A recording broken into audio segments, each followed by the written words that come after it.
Today's guest is Zach Tavcar. Zach had a near-death experience at the age of 14 during the midst of treatment for leukemia. And during his NDE experience, he encountered a deceased relative. Zach, thank you so much for joining me. I really appreciate you giving me some of your time today, and welcome, bud. Thank you for having me, Jeff. I appreciate being on. All right. So, if you don't mind, let's start right when you were at 14 on the day that it happened. And can you tell us what happened? Absolutely. So it started, I was in the midst of, I had just been diagnosed with leukemia about 3 months earlier, and I had spent that 3 months in the hospital. So I had, that day I was actually going in to get a back brace fitted because my lumbar vertebrae, the spine, the vertebrae had collapsed from sitting in the hospital from the medications, the chemo and all the other drugs for those 3 months. So that morning I had gotten some blood work done, hadn't eaten anything, was with my 4-year-old brother at the time and my dad.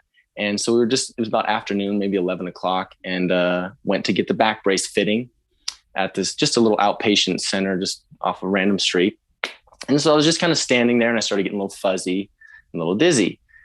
And I had passed out before, maybe about a handful of times, just from like low blood counts during the original 3-month treatment from all the chemo and all that.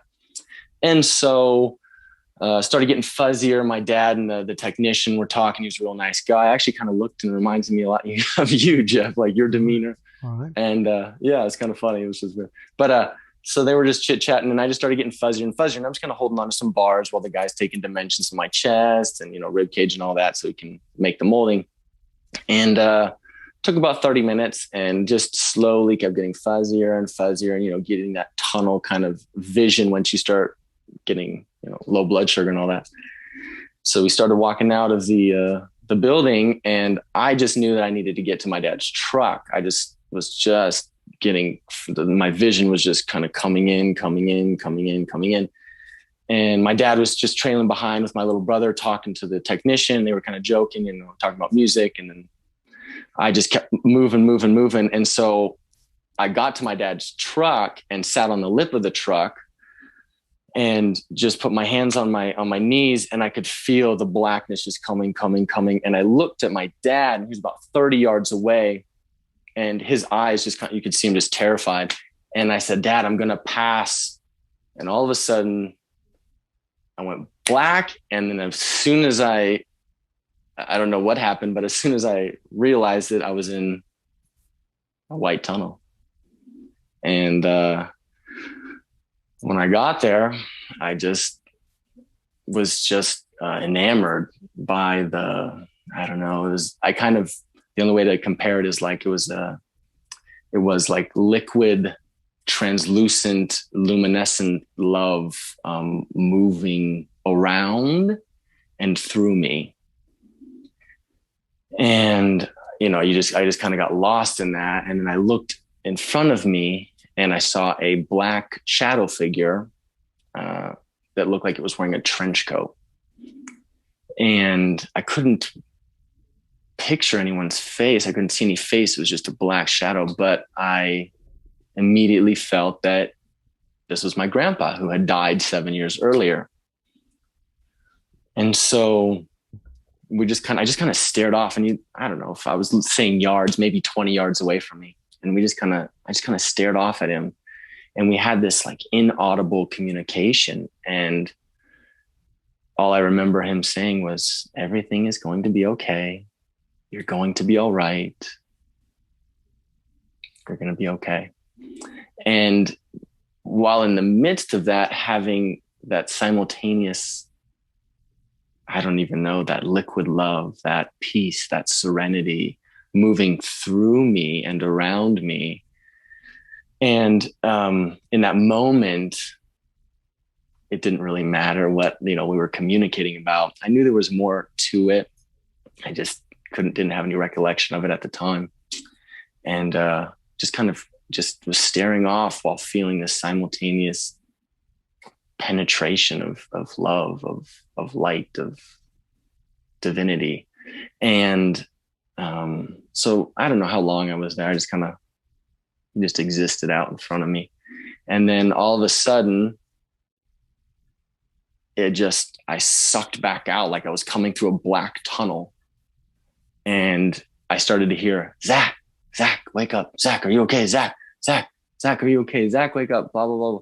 And I just kept hearing, Zach, wake up. Zach, where are you? And then I started hearing another voice. Is he okay? What happened? Do you want me to call somebody?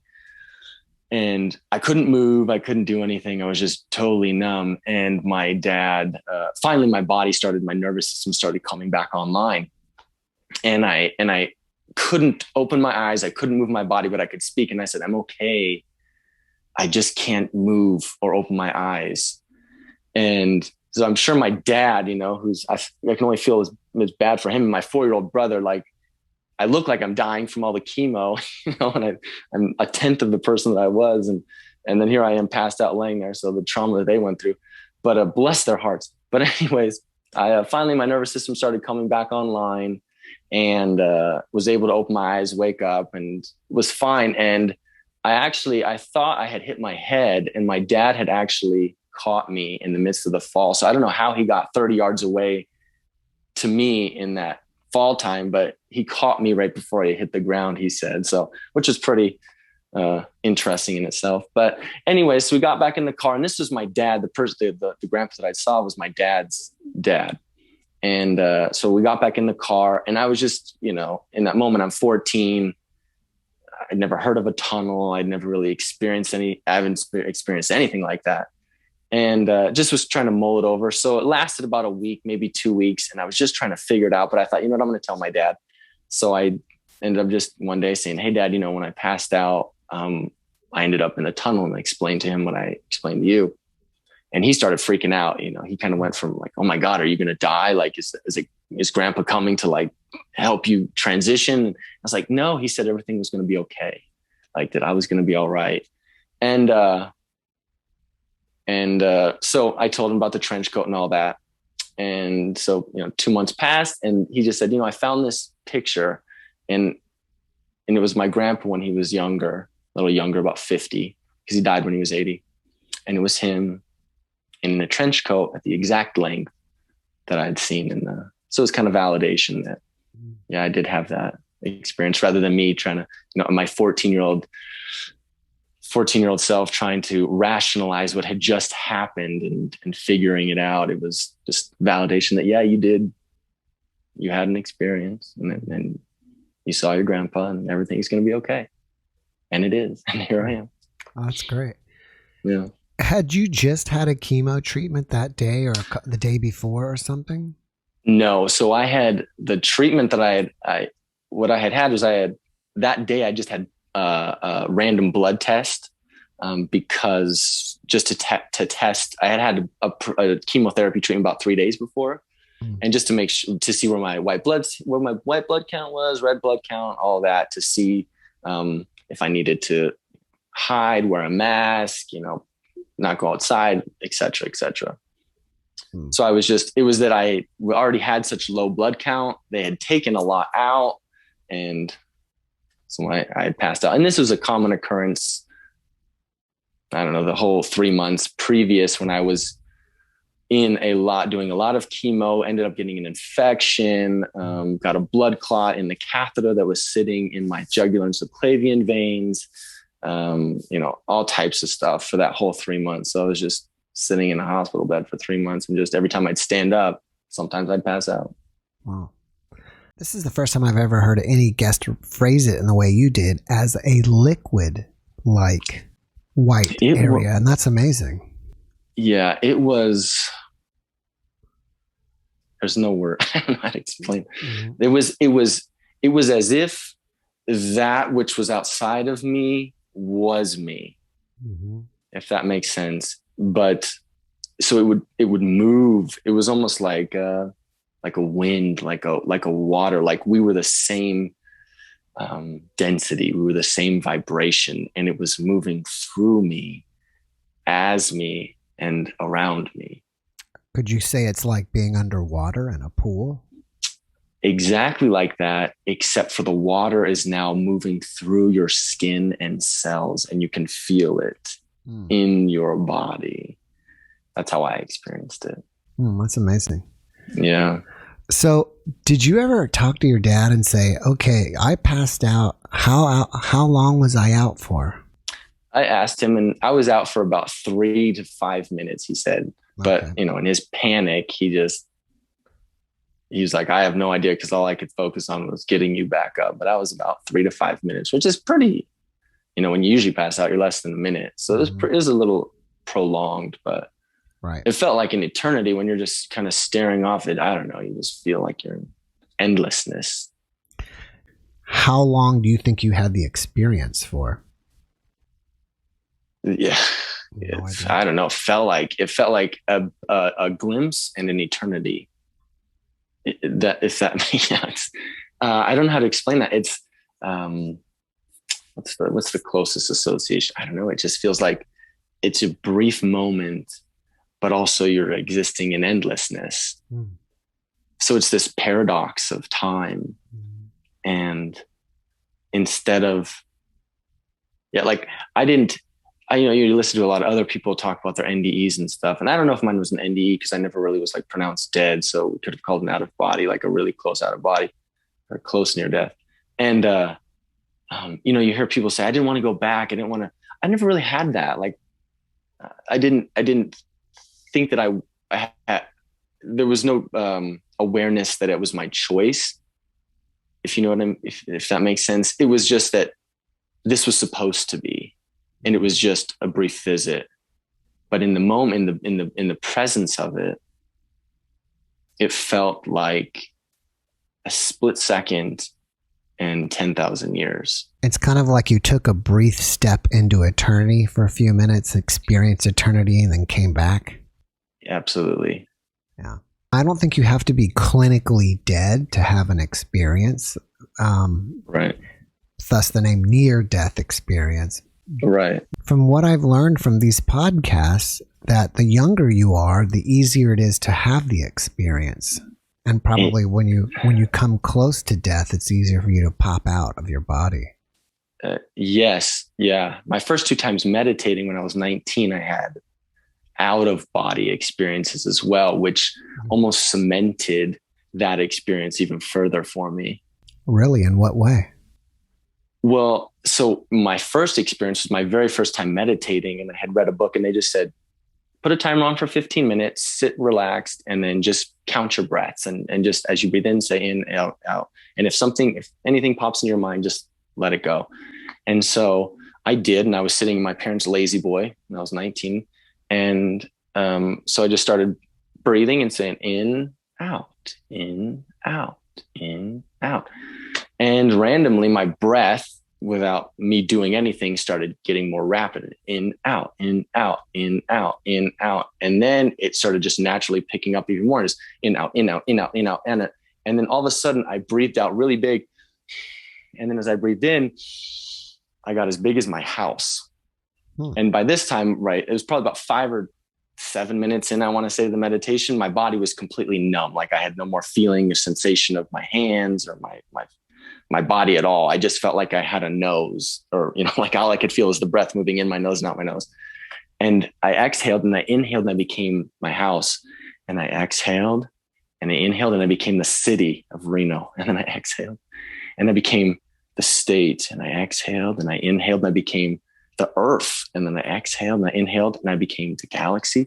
And it was almost like my consciousness kept expanding, and then exhaled and I'd breathe in and then all of a sudden I was sitting in the center of what I felt was the universe, the multiverse.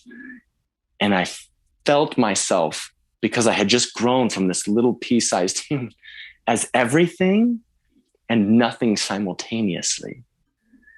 And so that experience, at the time I didn't, put the pieces together in the midst of that, but I was just kind of existing. And it was that same feeling of of emptiness, of weightlessness. It wasn't as transcendental, if you will, in the sense that that feeling of liquid love wasn't moving through me. It was almost like that liquid love was an extension of me, whatever me was at that time. And then all of a sudden I heard this distant beeping, like 1,000 miles away. And was like, what is that noise? And then I go, oh my God, I'm meditating. And I was like, oh, I'm in my house.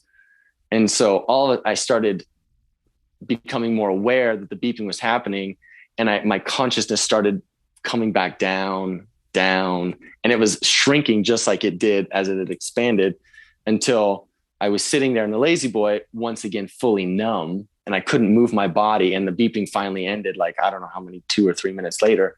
And it took me another 10 minutes to actually feel my body, my nervous system come online. But after I had that experience, which was 5 years after the original near-death experience, I was like, okay, this is really starting to tie together. And then the second experience was the same thing happened with my breathing. I was breathing again, but I was laying down this time on my bed, was breathing, started happening with the breathing again. The body was numb. And all of a sudden I popped out of my body, was looking at myself from the corner of my room, and I freaked out, and I went right back into my body. And again, took like 10 minutes for me to come out of that numbness. But those are my first 2 meditative experiences. So once I had those at 19, because I didn't know anything different, I was like, oh, I hit my cord. I thought, well, there's something to that first experience that definitely was very valid and very real. And it just all tied together. Mm-hmm. Maybe it changed you somehow, where it's easier for you than the average person to pop out of your body now. I think there's a lot to that. Yeah, I do think, because still in meditation, when I consciously try to do anything, it never works out like I want to. But as soon as I'm able to let go fully and just say, I'm just going to be, and I'm just going to feel my breath, and, in, out. Usually I have some of these channelings I've had and out of body stuff. And so, yeah, I think that did have something to it. You just got something there. What's going on with the channelings? So the first channeling I had was when I was 22 at the time, 24, excuse me. I had just broken up with my ex, and I was trying to find myself again. And my ex had introduced me to some of these different books, Life and Teachings of the Master of the Far East. And so these real transcendental, deep wisdom books. So I started just delving into it, turned off the TV, got off social media, and was just meditating 2 or 3 times a day. And a friend of my dad's had contacted him he reached out. Her son had died, and he reached out to her and said, hey, just wanted to check in, see how, I just wanted to see how you're doing. If you need anything from me, please let me know. And they were friends from bands before. And so she actually had knew my story and asked if I had ever had any out of body experiences, near death experiences, because she was searching. And, so my dad said, well, do you want to share that with her? And I was like, absolutely. So I started sharing the story that I was kind of telling you about earlier. And I was done with the story and typed this all out. And all of a sudden, I felt like I needed to continue to write. And it was the strongest impulse I'd ever had in my entire life. And so I started typing, and I couldn't, I'm not a fast typer. I'm very average, probably a slow typer. I was typing so fast. I thought I was going to, break the keys. It was like I was a piano prodigy, and I could feel the love and the gratitude for this woman who I'd met one time in my life, this overwhelming love, gratitude, appreciation, acceptance, just filling my body up. And so I wrote this letter. And by the time I wrote it, it was pretty much telling this woman like how grateful I was for her, but I was kind of writing that, and I didn't really know why I was writing that. So anyways, I sent it off to her, and I just put a little note at the bottom, because after all the message had come through, I just said, I just want you to, hope this helps. And so she emailed the next day and said, that was so amazing. Do you mind if I share this with his friends and family? And I said, yes, but I just want to put a note there that that second part of that message, I feel like was your son speaking through me. And I don't want to weird you out or anything. I don't know if you're, afraid of that, but that wasn't me talking to you. And she replied and said, well, I wanted to ask you if you felt there was any way that my son had spoken through you, because last week I asked him to write me a letter telling me where he was and how he was doing. And so I was like, whoa, I don't know, so that was one of my channelings. It happened again with a friend of mine when he died 2 years ago, and his mom had contacted me. And as soon as his mom reached out on Facebook and said, I just want to let you know that Corey's dead. We found him dead in his room, and we were good friends in college. And as soon as I read that on Facebook, I was cooking my dinner and there was nothing but noise, his voice in my head. And I was like, dude, you got to get out of my head. Like I gotta eat and stuff. I couldn't eat my meal. Like it was getting louder and louder. Like the volume was turning up in my head. And so I wrote her a letter explaining like his feelings for her.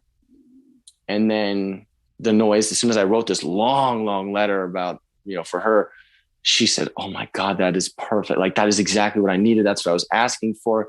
Do you have anything for his brother? So as soon as she asked me about his brother, who I also know, the noise turned right back on and wrote him a letter. And then as soon as I wrote that letter, it was turned off. But I don't do it consciously. It's just like something that now happens when I guess I'm a good candidate for their message to come through. Wow. Yeah. Those are amazing. Those are some of those may be the best channeling stories I've ever heard. I mean, those are awesome. They were very weird when I first, like in meditation, I've seen my grandma and grandpa and stuff like that, or grandma, my uncle, my mom's favorite brother, and hopefully she doesn't watch this and share this because then her other brother. No, I'm just kidding. But no, she will watch this. And then my grandma, who I was very close with, who was my dad's mom, who was very spiritual, and they've come to me and given me messages in meditation from my parents. And so it's just, I don't know, just sometimes it happens, sometimes it doesn't. It's just when people seem to need it and I can be like a good vessel, I guess it happens. Mm-hmm. Yeah, you're like a good conduit or something. A good conduit at the times that the people that I know and that trust me and care about get the messages. Yeah. Yeah, I think it's amazing. Do you think that this near-death experience spiritually transformed you in any way? I mean, obviously it seems like it's transformed you as for out-of-body experiences and channelings, but any other way that you can say spiritually it changed you? I think it was the introduction. It gave me one of my first answers. So when I was sick the first time, I was diagnosed with leukemia at 14. Went into remission in 15. From the age of 15 to 16, I kind of had a normal life. I was in maintenance therapy, which is just like once a month chemos and just daily pills. So I could go back to school, live a normal life. I relapsed when I was 16. And this happened when I was 14. And this I feel like was the introduction to one of the answers to my questions, because when I was 14, the hospital was Oakland Children's Hospital. They were building a fifth floor for they were building a whole wing for just chemotherapy, cancer patients. And so at the time, that first year, I was pretty isolated. The rooms were isolated. You had to stay in your room and your blood counts were low. And obviously I wasn't there the whole time, but I would spend a month to a few weeks, especially that first 3 months I was in that hospital that whole time. And so I felt pretty isolated, but that experience almost gave me an answer. Like you're going to be okay, but there's more answers that you have no access to at this time that are waiting for you. And then the second time I got sick, I started asking, because at first it was, why am I suffering? Right? Why am I suffering? Why is my family suffering? That was my first 2 years. When I relapsed at 16, they had opened that fifth floor. And so now I was seeing 2-year-olds and 3-year-olds and 6-year-olds and 10-year-olds with cancer and dying. And I was seeing their family members and their parents, their siblings, their aunts, their uncles, their grandparents, their friends. I was seeing all of that suffering.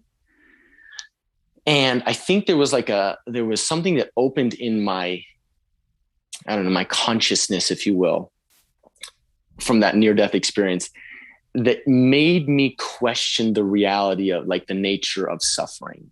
Because then I was witnessing it and I thought, I had this experience and I know that there's more. And I know that there's this space of liquid love, right? Of liquid appreciation, of peace, of this eternal peace. And I was like, if I can have that from there, why is so much bad happening here?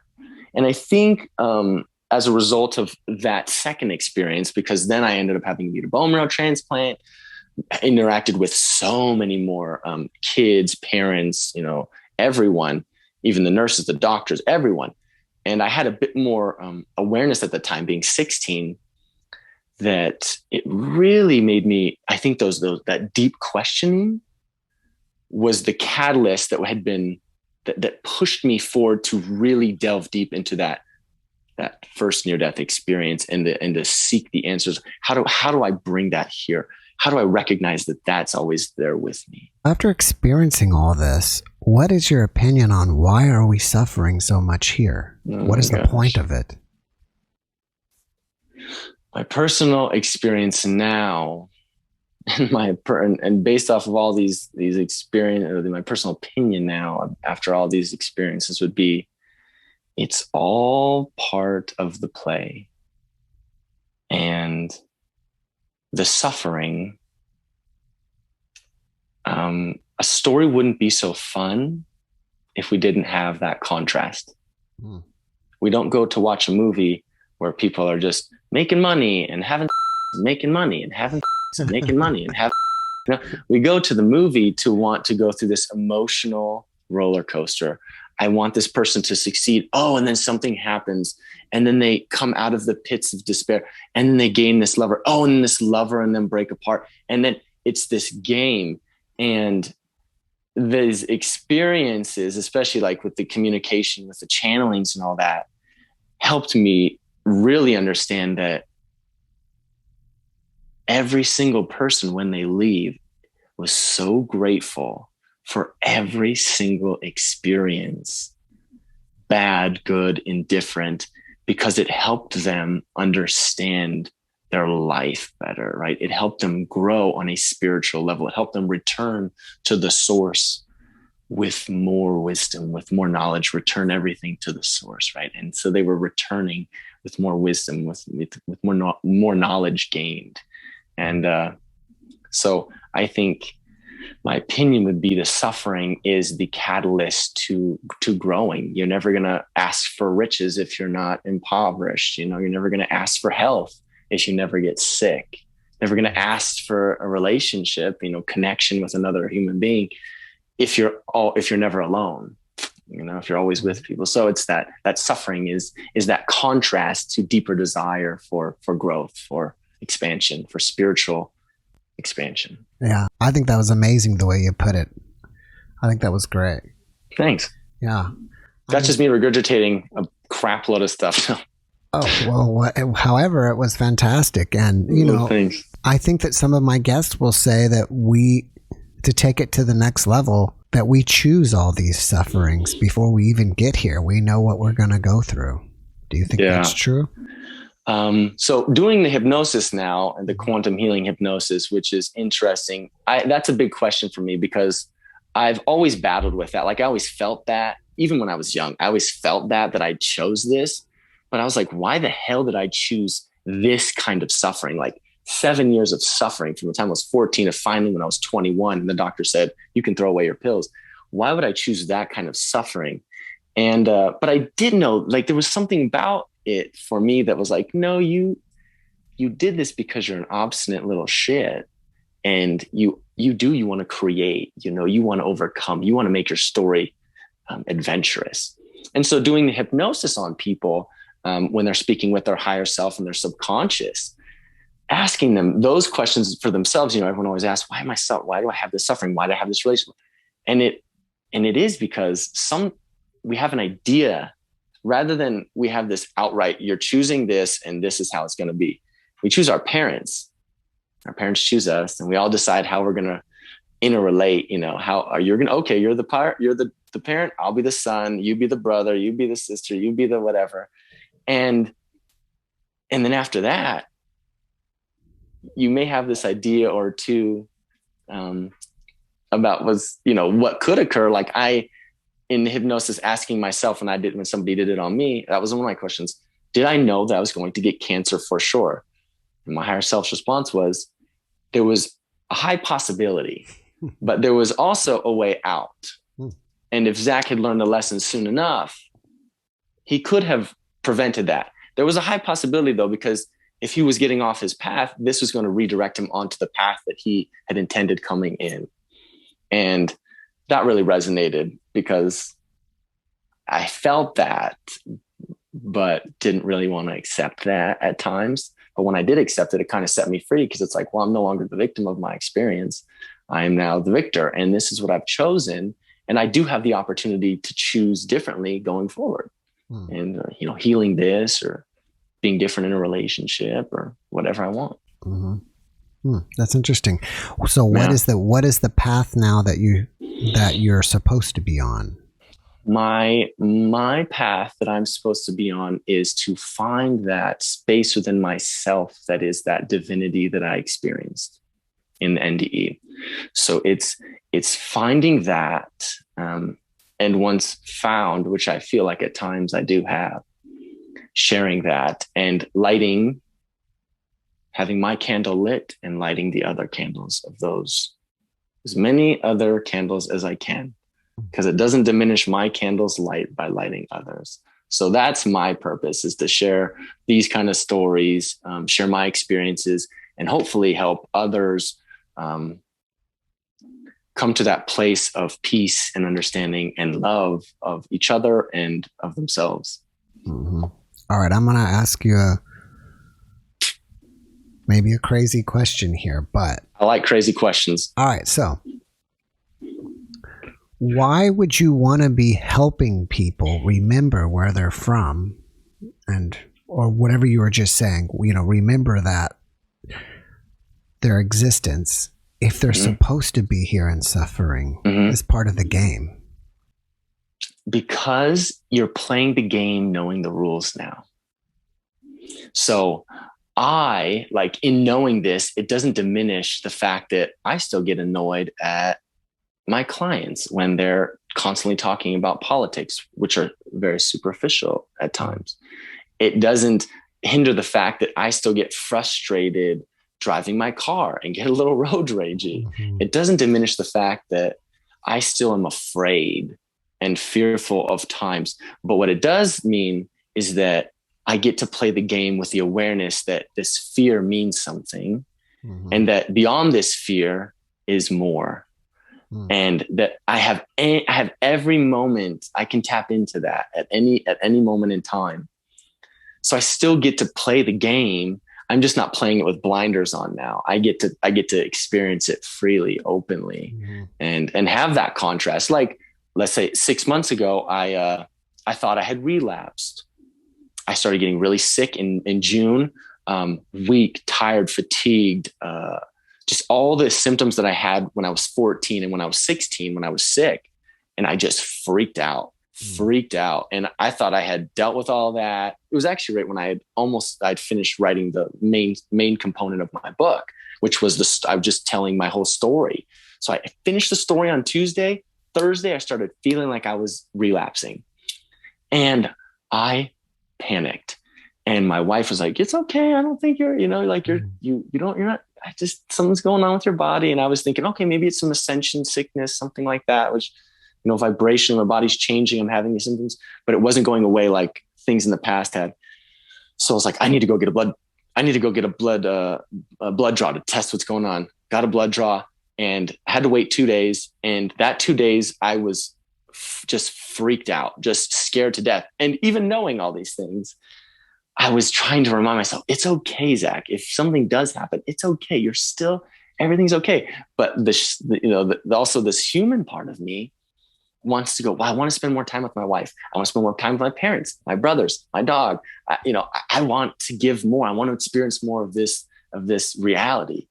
And so lo and behold, I got my results back.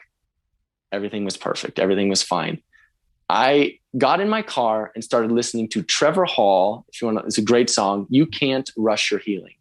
And I started to cry like I hadn't cried since I was 16 years old.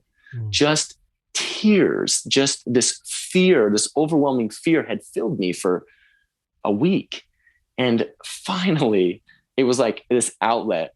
Did it get better even after I released that emotion? Absolutely not. It stayed the same. So I had to keep, finally figured out that it was my testosterone levels were in the tank from all the radiation and chemo. And so I had to go on testosterone. Oh. But, but it didn't, even knowing all this stuff, it didn't hinder the fact that I was scared out of my mind. That's my biggest fear, is to get sick again like that and have to go through all of that garbage again.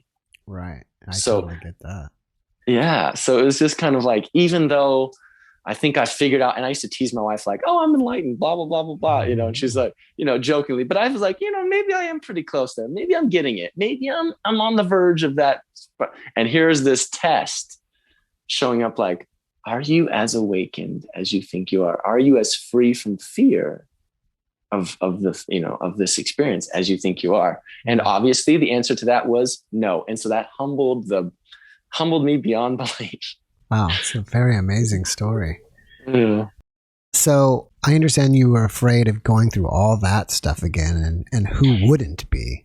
Yeah. But are you afraid of death? The death thing, I always question that. But it's like my conscious mind right now is going to say no. Because not only did I experience what it was like, but I also had to accept that going into my bone marrow transplant, where they said, you have a 50-50 chance of living or dying.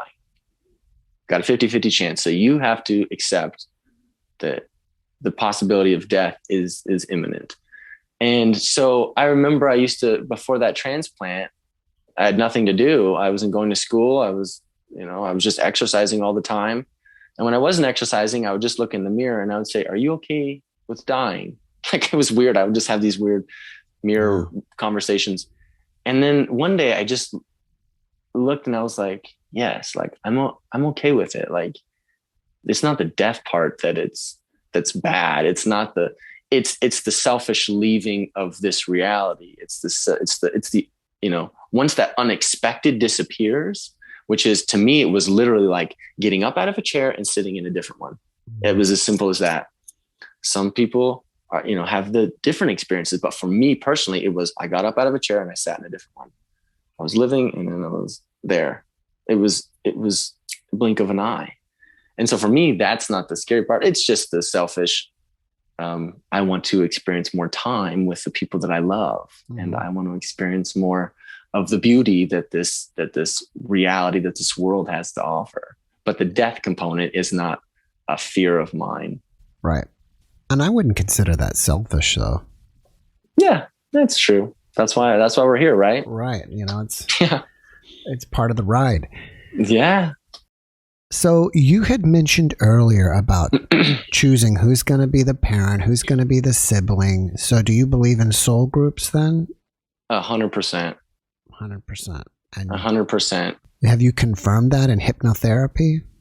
100%. In every client that I've dealt with that actually jumps into a different life, without doubt.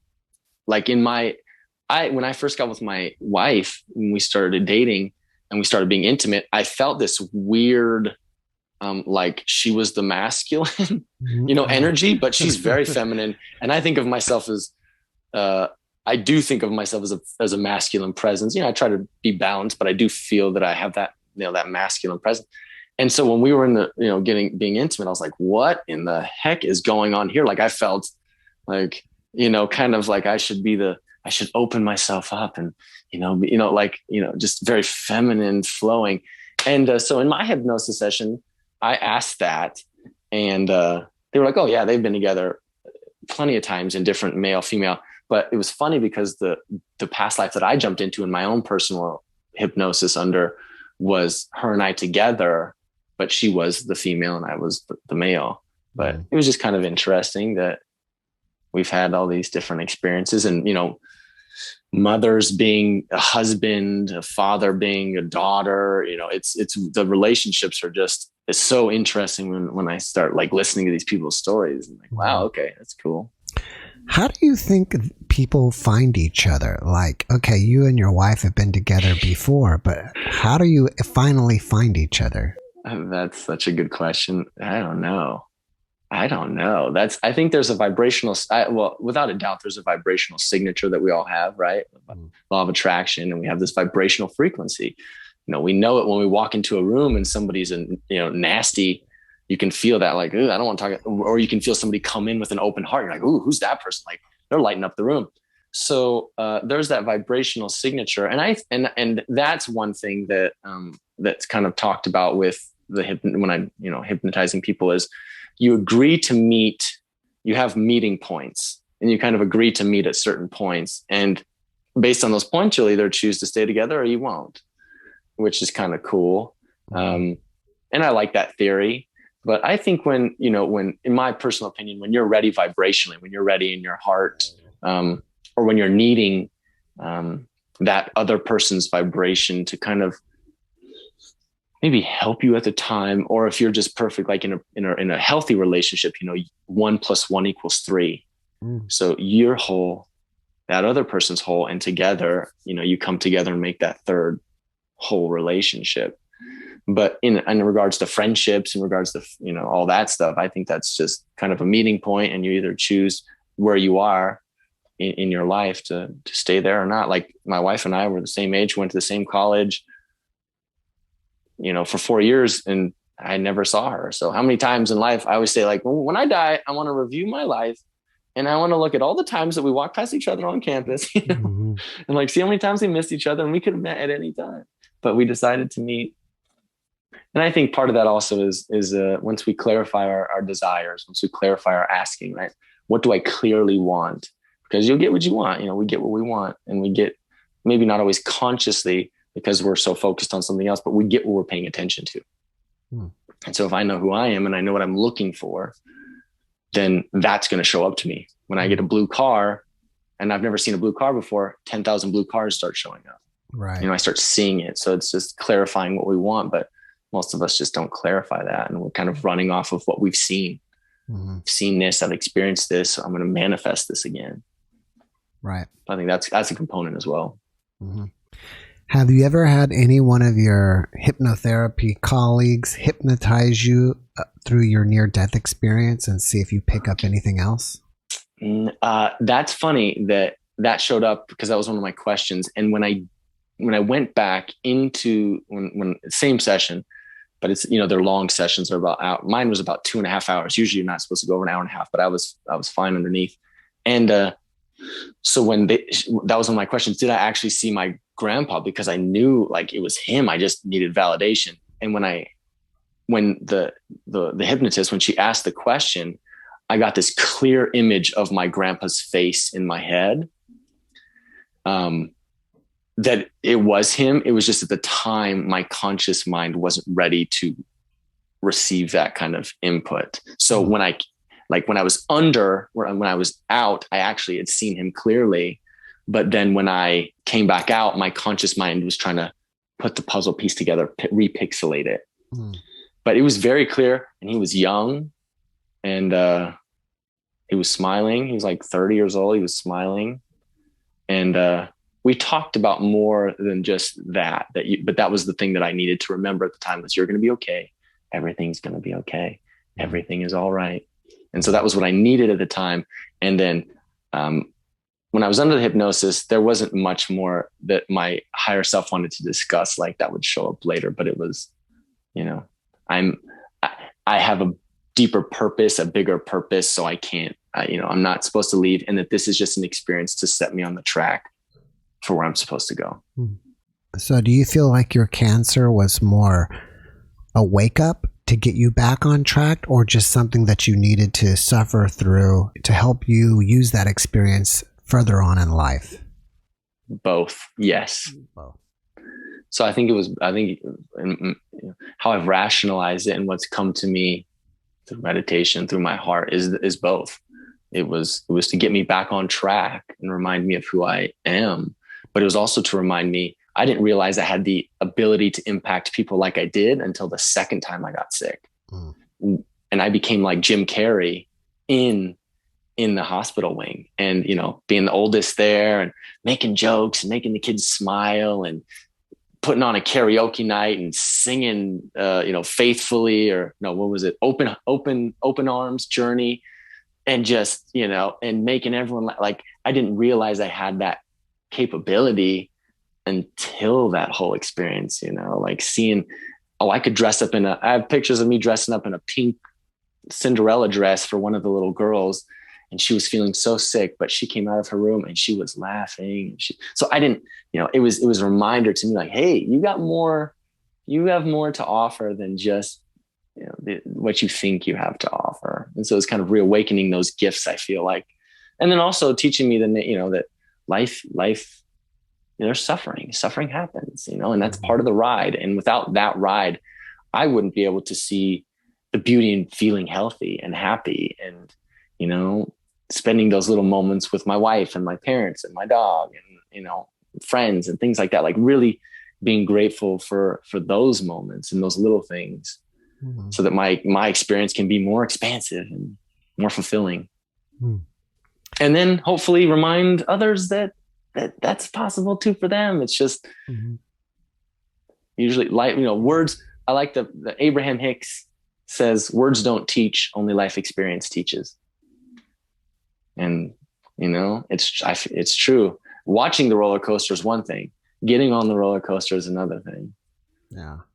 Talking about the roller coaster, that's a totally different, that's not even, but getting on that roller coaster and hitting that drop and hitting the corkscrew and flip-diddy-doo and up and down and fast and speed and, yeah. And then it's done.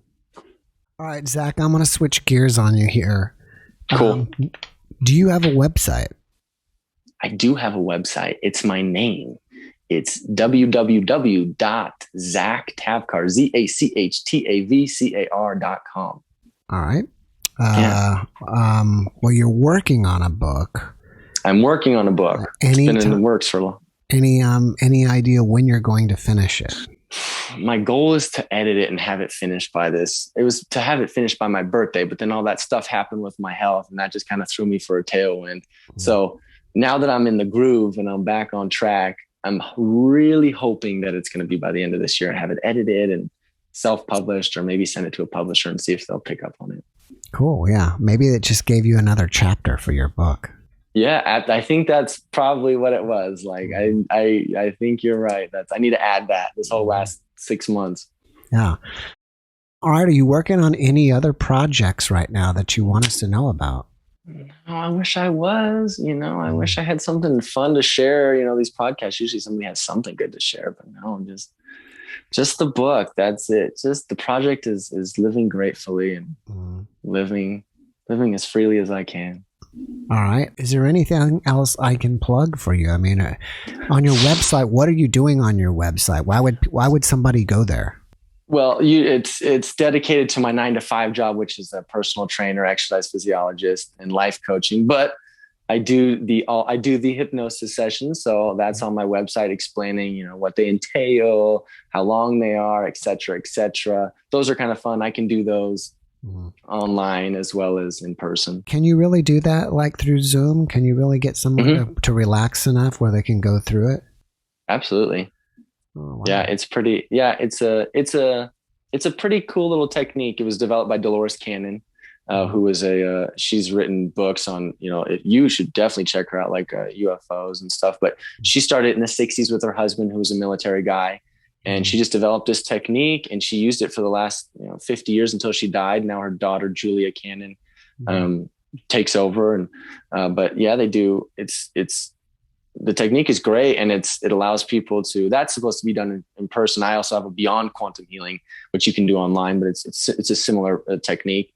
And yeah, I've done it quite a few times on people, and a lot of practitioners, they just do it completely online. They don't do anything in person anymore. And usually when you just need a place that you can be relaxed and it's quiet, and as long as you can imagine a yellow sun and allow yourself to breathe, you can be hypnotized. Cool. Here's an interesting synchronicity. Is the abbreviations for what you do QHHT? That is exactly what I do. Okay, so this is true story. Today, I answer a lot of my comments in the podcast, and someone told this guest, hey, you should get QHHT. And so I just Yep. kind of said, hey, what's QHHT? Yep. That's exactly what I do. And that's what was done to me. And QHHT is done in person. So BQH, which is Beyond Quantum Healing, it's a practitioner who had done QHHT for years, Kim Strong-Goldman, and she decided to branch out and be able to facilitate online sessions as well. So yeah, they're very fun. They're very cool. They get a lot of answers, and they're designed they're designed to answer any questions you want, speak with your higher self, have past life regressions, whatever happens. What is the most impactful or the most amazing thing that you've ever witnessed during a hypnotherapy session that even just like blew you away? The healing is always the most, for me, that's always the most transformative, because somebody will have knee problems. And like I'll use an example. That's one, but someone's body, you're already completely still. And then I'll say, well, so-and-so Jeff has knee problems. What's going on with Jeff's knee? And the person will respond, we're looking into it. And so they'll look into their knee and they say, and I say, well, can you fix that? And they say, yes, we're working on the cartilage right now. And then I'll say, well, what's the cause of that? And one particular example was her knee is constantly it hyperextends because she's always overextending herself in her relationships. And I was like, oh, and I said, so what is the solution? What would your suggestion be for the solution to Janice? I said, well, Janice needs to recognize that she can't keep overextending herself in these relationships, and this problem will be relieved. And I've also seen people's inflammation completely removed out of people's bodies. I watched a friend of mine, her eyes were twitching just this whole time. And I said, well, what are you doing on them? And they said, we're rewiring her brain because she has brain damage from drinking too much or yada, yada, yada.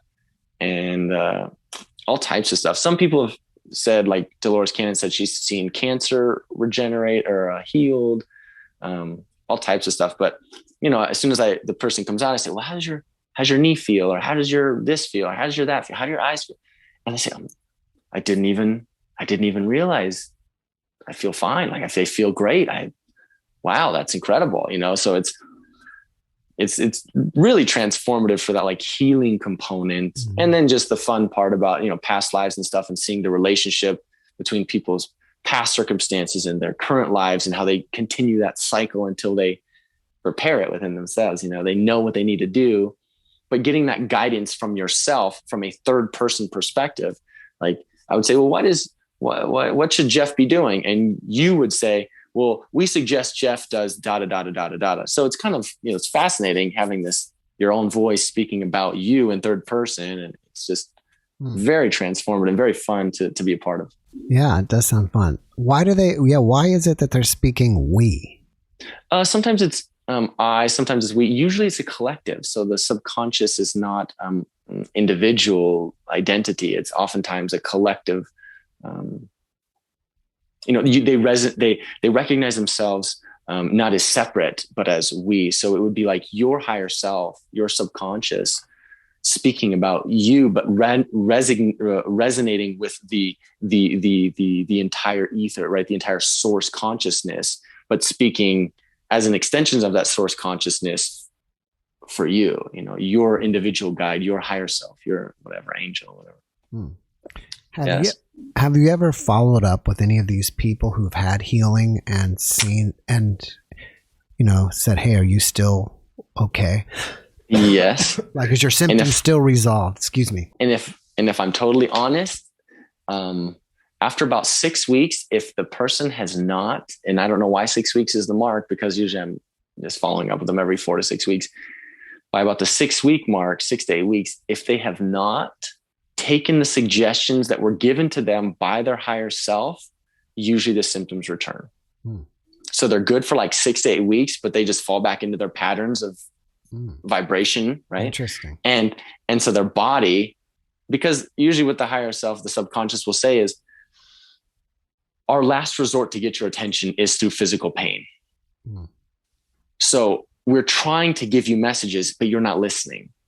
And so our very last resort, as a representation of what's happening internally, the pain, the emotional pain, the not being able to do this, not changing, whatever your problem is our last resort to get your attention is physical pain or an illness, right?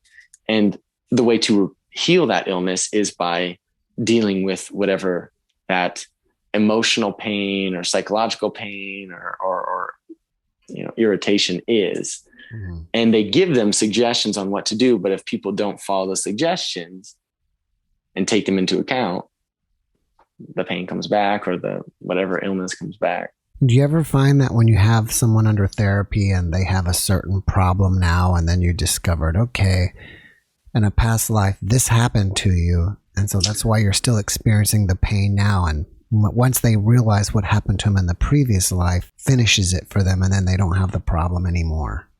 I had a few of those, one or two. Traditionally, I'll share it with you, but traditionally it's the individual life, like this current life is what is creating those manifestations in the body. Like Brian Weiss he did Many Lives, Many Masters. Mm-hmm. His whole book is about a woman who did many lifetimes, had many lifetimes of, she got killed in she was drowned. And so she's afraid of water now. But traditionally it's this life is creating all the manifestations of their current issues. But I did have one person early when I was doing this, and she was claustrophobic. And so we had gotten to the point I'd moved her forward because I can, I say, let's move forward into a different experience. And so all of a sudden her body froze, and she wasn't as deep as I wanted her to be, but she was deep enough to where she was having an experience. So she froze all of a sudden and went really deep. And then orbs started floating around her body. And she just went, I smell blood. And I said, oh, well, and so I went, okay. And so we went with it. And then she's like, I'm trapped underneath. I can't move. I'm suffocating.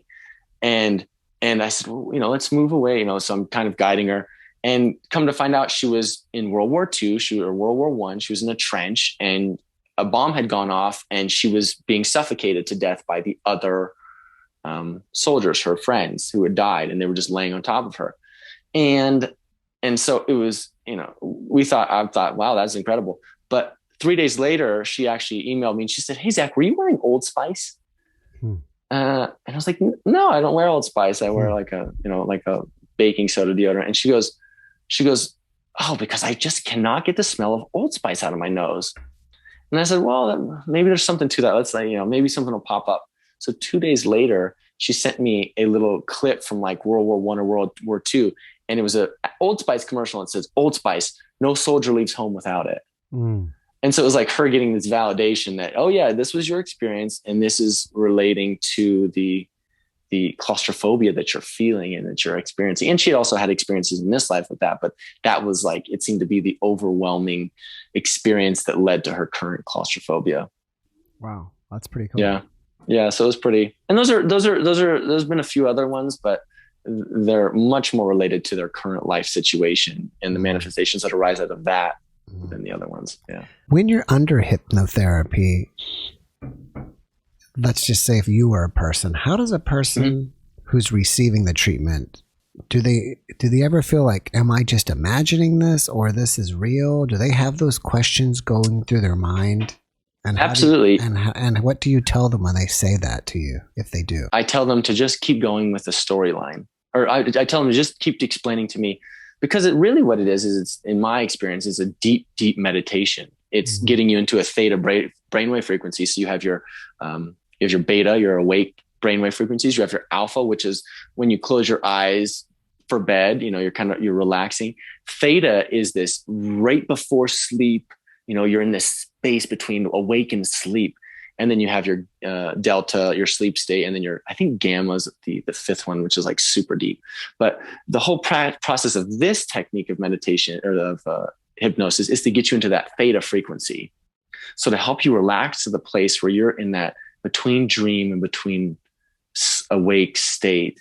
And so oftentimes, like the very first person I did it was with my wife, and we did it. And I asked her what she's seeing. And she said, this doesn't make sense.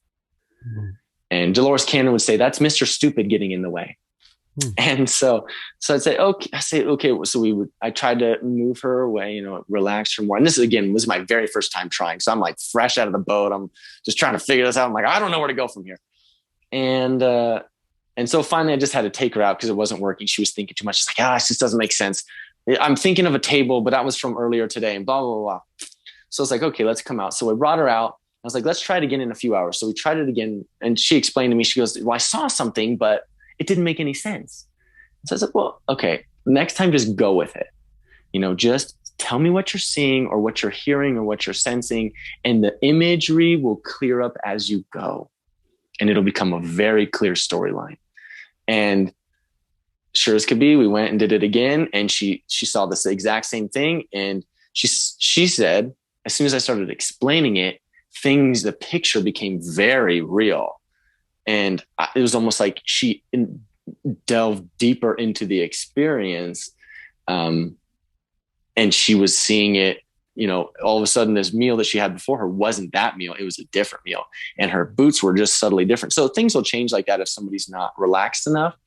But when you have an experienced practitioner, now that I have that, now that I can at least do that, people will jump right in. And sometimes it doesn't make sense, but they'll say, I don't really know what this means. And I'll say, don't worry about it. Just tell me what you're seeing. And the more you talk about it, the more you're moving into that right side of your brain. So the imagery center versus the rational thinking mind, the left side. Mm-hmm. And so a lot of people, very few people now say that they have a hard time going there. It's just, they're super relaxed. They're in that theta frequency, and using the imagery will just help them get into the right side, and they're off on a journey. Wow. All right. So we're running out of time, but before we go, do you have one last message you can share with the audience? Oh my gosh. One last message. Oh my gosh. My message would always be that enjoy the ride. Like, everything's going to be okay. It always is okay. It always works out. And to accept the suffering for what it is, but to, remember that you are beyond the suffering. The suffering is just the attachment to the moment. And so when you step back and you recognize, I'm emptiness, right? I'm stillness. I'm the sky observing the clouds. The suffering is the clouds, and it's going to pass through the sky. And just to continually remember, you are the sky. You are the eternal. You are source. That would be mine. I think it's great. And I forgot one last thing before we go is you have a YouTube channel. And, I do have a YouTube channel. I don't know why I forgot that, but what is your YouTube channel so people can check it out? My YouTube channel, oh my gosh, I don't know what my YouTube channel is. I think it's Warrior ZT. I started that so long ago. Or it's my name, Warrior ZT. I don't know. Maybe we can hyperlink it in the comments. I'll put it in the description. I don't actually know the name, but it's just me kind of talking about these things and my experiences and hypnosis sessions or things that kind of I feel like are going on in the world, and just my take on it, trying to be a spiritual perspective on the take. What's happening. All right, Zach. Well, thank you, Jeff. Hey, thank you, man. You were a great guest. I really appreciate you. And I wish you massive success for you when you finish that book. And thank you. Anything else you have going on. Thank you. Same to you, my friend. I appreciate this. Maybe we can do it again sometime. Yeah, definitely. When you get your book out, you'll come back and we'll talk about your book. That'd be awesome. All right. All right, Jeff. Thank you so much. Appreciate you. Thank you. Have a great evening. You too. Bye-bye. Bye.